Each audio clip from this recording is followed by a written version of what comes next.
try another one? What's up? What's up? What's up? And welcome to the Nico de Gallo show! Coming to you from my bedroom in Berkeley, California. This is where the magic happens. Okay, pick a card. So today I'm going to be talking about spelling. If you speak English, or especially if you're learning English, you've probably noticed that English orthography makes no sense. Orthography is the writing system used to express a certain language. Is this like an L shape? It provides a nice little bracket action. Good, good. There's a ton of words that it makes no sense why they're spelled the way they are. Pterodactyl, psychology, canoe, there are silent E's, there are silent W's, there are silent GH's. It makes no sense. It makes no sense. Who ate my charger? I release you.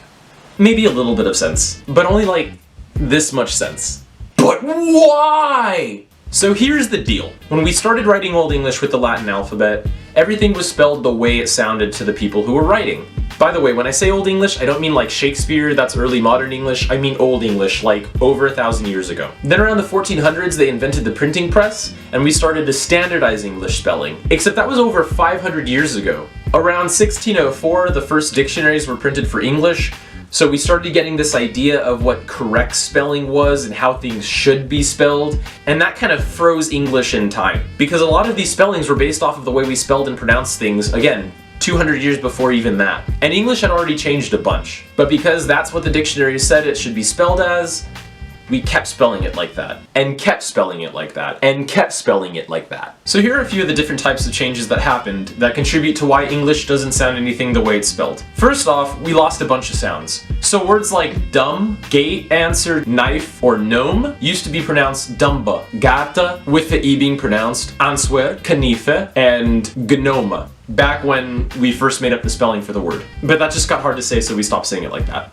Also, the reason why there's a GH in a bunch of words is because that actually used to make a sound in English that went something like so the word plow was probably pronounced something like plow, and the word bright was actually pronounced bricht. The funny thing about the GH is it actually changed differently in different places. In some places, it deleted, it disappeared. In other places, it actually became an F sound, which is why there's an F in words like draft and laugh. But mainstream English ended up drawing different pronunciations from different dialects, but because we had already standardized the spelling, we left the GHs in there, because English. Speaking of dialectical differences, there are sound changes that are happening right now that are reflected in the way certain things are spelled. Like wine and wine, I pronounce totally the same.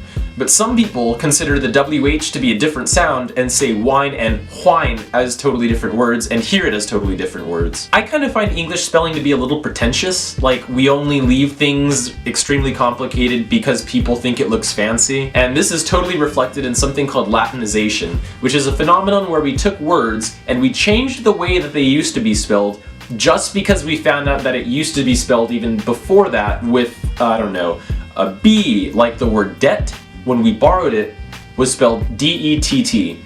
And then somebody found out it came from Latin debitum and was like, oh, let's just slap a B in there for no reason. English. The worst part is this happened to some words that weren't even Latin to begin with. English island comes from Old English eland, and the S used to be a G. And then just because Latin had the word insula, which means island in Latin, we were like, oh, hey, that's supposed to have an S in it, I bet. And we just put it in there. Again, for no reason. English. A lot of times English borrowed words from other languages, and then to reflect the language that it came from, we try to spell it the way they spell it. This is why we have words like pterodactyl and pneumonia and psychology. It's because the Greek we borrowed it had a pta sound, and we were like, oh yeah, let's spell it like that too. Except nobody says pterodactyl, psychology, or pneumonia, because that's just not a thing that English does. And we still do that today. Words like beau, meaning boyfriend, are spelled B-E-A-U, but that's just because that's how they spelled it in French. We could just as easily spell it B-O and be fine, but nobody wants to do that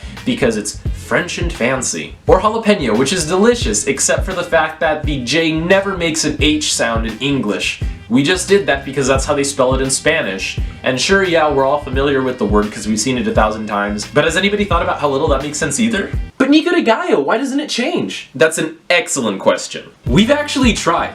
Like, a lot. If you Google spelling reforms in English, you will see dozens and dozens of results. Why? Because there's a ton of people who think the same thing about the way we spell in English. But I'm not going to list them all because I don't feel like it. And now it's time for the word of the week! Whoa! Woo! You surprised me there. Oh, give me a break. I've never done this before. And now it's time for the Word of the Week! So I asked everybody for suggestions on words that you wanted me to talk about for this episode, and by far the one that was suggested the most was the word kernel. The reason why it's spelled with an L, but pronounced with an R, is because when we borrowed it in English, we actually borrowed it twice. Once from Italian, and once from French. The Italian version was spelled and pronounced with an L, but the French version was spelled and pronounced with an R. For about 200 years, both of these words coexisted both in spelling and pronunciation. But in pronunciation, the version with the R ended up winning out over the version with the L. However, and again just to be pretentiously Latin, because the French kernel was originally borrowed from Italian, which originally came from Latin columnus, we decided, oh hey, let's just slap the L back in there because that's what we do. English. And so that's why we ended up pronouncing it with an R, but continued to spell it with an L. Your flannel matches the tapestry perfectly. It looks great. Do I blend in? Where did you go? Nico de Gallo! Alright everybody, that's it for this week's episode of the Nico de Gallo Show. I want to thank everybody for sending me suggestions on stuff that you wanted me to talk about this week. If there's anything you'd like me to explain better or more deeply, go ahead and leave it in the comments down below. And if you like this episode, or if you just like the channel in general, subscribe! We got Bamboon on the beat. Check out his SoundCloud, which I will put in the description below, or somewhere on the side of my face, like here-ish. I also want to send out a special thank you to my friend Emily San Nicholas, who is not only letting me use her camera today, but is also helping me film right now. Also my friend Zach, who before Emily was helping me film today, was also helping me film.